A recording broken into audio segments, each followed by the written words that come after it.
গণভোটে হ্যার পক্ষে আর সংসদ নির্বাচনে নিরপেক্ষ থাকার নির্দেশ সরকারি কর্মকর্তাদের। শিক্ষা ও কাজের সুযোগ আর সহিংসতার অবসান চান নারী ভোটাররা। এবং এলপিজি সরবরাহ কমিয়ে দিয়েছে কোম্পানিগুলো, দুর্ভোগ সাধারণ মানুষের।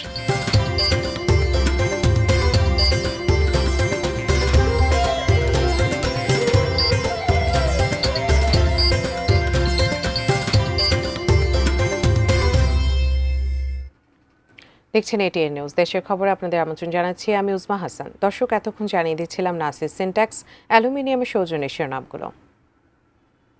এবারে বিস্তারিত। শুরুতেই বেলামের সৌজন্যে জাতীয় নির্বাচন ও গণভোটের খবর।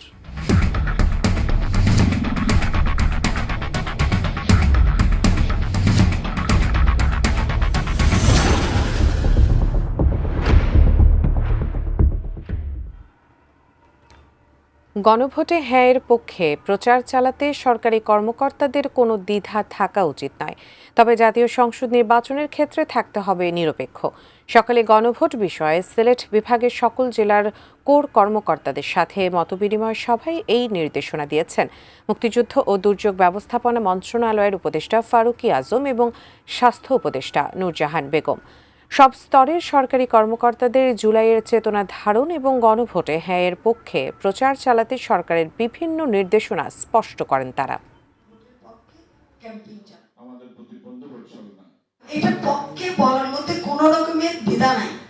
আমি সরকারি লোক, সরকার আমাকে নির্দেশ দিয়েছে হ্যাঁ ভোটের পক্ষে ক্যাম্পেইন চালাতে, কাজে আমরা ক্যাম্পেইনটা চালাচ্ছি।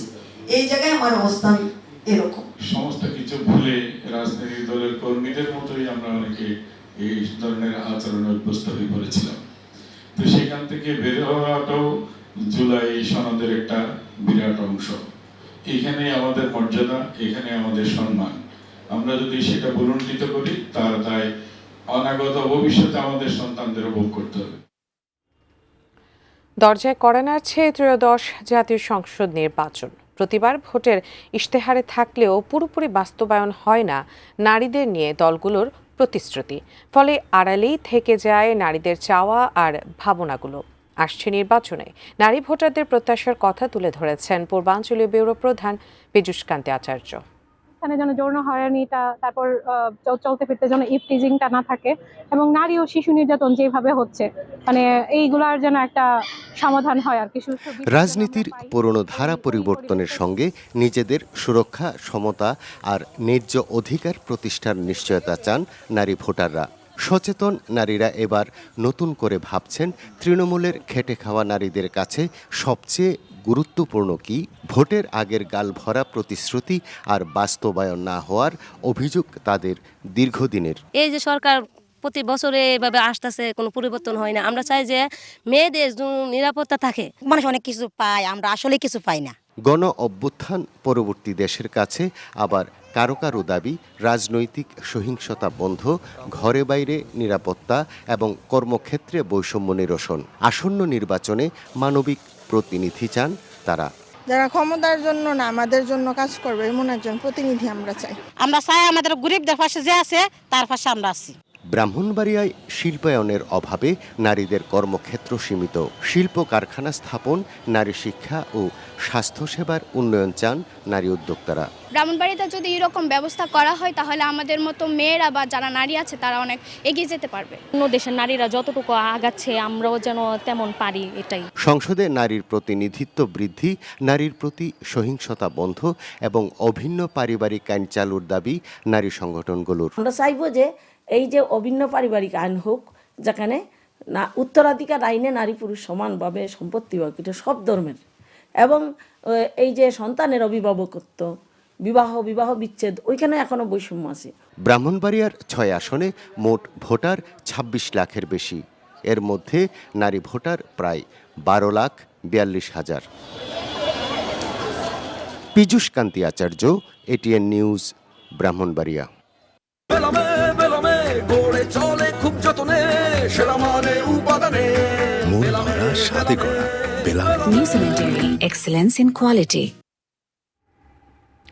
দর্শক, দেশের খবর এ পর্যায়ে নিয়ে নিচ্ছে একটি বিরতি, এরপর আরো যা থাকছে।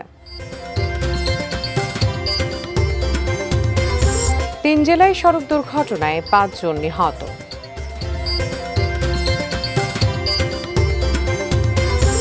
এবং যশোরে চুরির অভিযোগে গণপিটুনিতে একজন নিহত।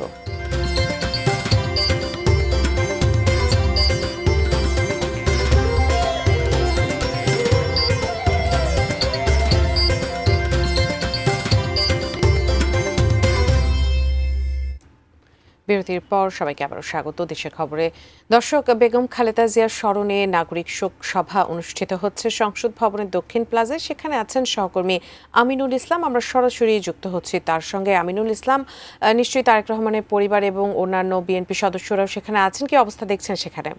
খালেদা জিয়ার স্মরণে নাগরিক শোক সভা অনুষ্ঠিত হচ্ছে জাতীয় সংসদের দক্ষিণ প্লাজায়। এখানে বিভিন্ন পেশার মানুষেরা তাকে স্মরণ করছেন, তার কর্মময় জীবনকে স্মরণ করে তারা বক্তব্য রাখছেন। একজন 3 বারের প্রধানমন্ত্রী, বিএনপি চেয়ারপারসন, রাজপথের নেত্রী, রাষ্ট্র সরকার প্রধান, সবকিছু মিলে তাকে মূল্যায়ন করছেন বিভিন্ন অঙ্গনের মানুষেরা। বেগম খালেদা জিয়াকে তারা কেমন দেখেছেন, বেগম খালেদা জিয়াকে একজন সরকার প্রধান হিসেবে তার কাজ এবং তার একটি দল পরিচালনায় তার যে দীর্ঘ ভূমিকা এবং সংগ্রামী জীবন, সেই দিকগুলো তুলে ধরছেন বক্তারা। ইতিমধ্যেই আমরা দেখেছি যে বিভিন্ন সেক্টরের পক্ষ থেকে এই প্রতিনিধিরা তারা বক্তব্য রেখেছেন। তার চিকিৎসক দলের যে প্রধান ডক্টর এফ এম সিদ্দিকী, তিনি বক্তব্য রেখেছেন। নিউ এজ পত্রিকার সম্পাদক নুল কবির, আমার দেশ পত্রিকার সম্পাদক মাহমুদুর রহমান, হিন্দু বৌদ্ধ খ্রিস্টান ঐক্য পরিষদের সভাপতি বাসুদেব দর বক্তব্য রেখেছিলেন। ব্যারিস্টার দেবাশিস রায় পাহাড়ি সম্প্রদায়ের পক্ষ থেকে। আজকের যে আয়োজনটি সেটি আসলে এভাবেই সাজানো হয়েছে যে বিভিন্ন অঙ্গনের মানুষেরা বেগম খালেদা জিয়াকে স্মরণ করবেন শোকবহ পরিবেশে। আর দলের যে নেতাকর্মীরা রয়েছেন তাদেরকে আমন্ত্রণ জানানো হয়েছে, তারা অতিথি সারিতে রয়েছেন। এই শোক সভায় উপস্থিত রয়েছেন বিএনপির চেয়ারম্যান খালেদা জিয়ার পুত্র তারেক রহমান, তিনি সপরিবারে এখানে এসেছেন। তার স্ত্রী ডক্টর জোবাইদা রহমান, তার সন্তান জাইমা রহমান এবং আরাফাত রহমান কোকোর স্ত্রী, তিনিও এই শোক সভায় উপস্থিত রয়েছেন। অর্থাৎ জিয়া পরিবারের সদস্যরা এই শোক সভায় উপস্থিত রয়েছেন। বিএনপির মহাসচিব মির্জা ফখরুল ইসলাম আলমগীর রয়েছেন, কেন্দ্রীয় নেতারাও রয়েছেন। তারা সেই আয়োজনে বক্তব্যটি শুনছেন, তারা বিভিন্ন পর্যায়ে তারা সেই তাদের মূল্যায়নগুলো শুনছেন।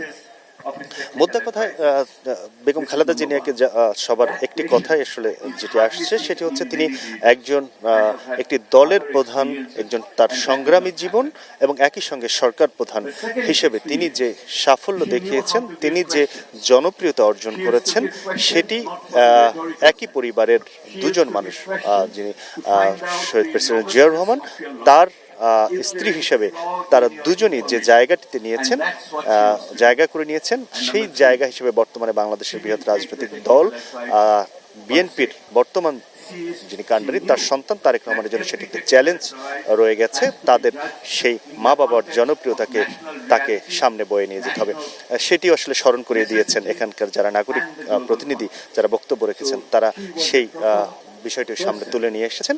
সব মিলে বেগম খালেদা জিয়াকে স্মরণ করছেন। সেক্টরের পক্ষ থেকে, ব্যবসায়ীদের পক্ষ থেকেও বক্তব্য দেওয়া হয়েছে।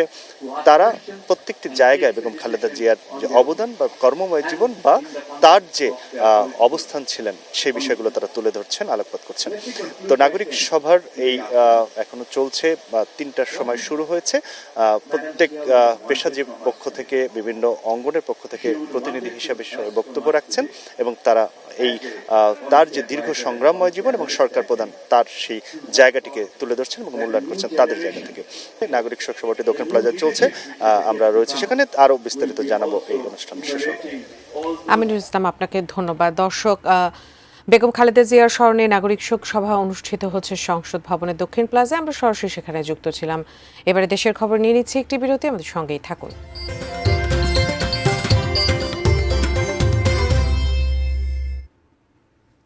বিরতির পর সবাইকে আবারও স্বাগত। যশোরে চুরি করতে গিয়ে গণপিটুনিতে শামীম নামে এক ব্যক্তি নিহত হয়েছেন। গতরাত আনুমানিক 2টার দিকে সদর উপজেলার বলাডাঙ্গা শ্রীকান্তনগর বাজারে এই ঘটনা ঘটে। যশোর কোতোয়ালি থানার ওসি ফারুক আহমেদ জানান, শামীম মাদকাসক্ত ও ভবঘুরে ছিলেন। গতরাতে শ্রীকান্তনগর বাজারে বিকাশ এজেন্ট আরাফাত হোসেনের দোকানের দরজা ভেঙে ভেতরে প্রবেশ করেন তিনি। ওই সময় দোকান মালিক ঘুম থেকে উঠে সিসিটিভি ক্যামেরায় দোকানের ভেতরে একজনকে দেখতে পান। পরে তিনি বাইরে এসে চিৎকার করলে লোকজন এসে শামীমকে আটক ও মারধর করে। গুরুতর আহত অবস্থায় হাসপাতালে নেওয়ার পর চিকিৎসক শামীমকে মৃত ঘোষণা করেন। দর্শক, দেশের খবর এ পর্যন্ত। এতক্ষণ সাথে থাকার জন্য ধন্যবাদ সবাইকে।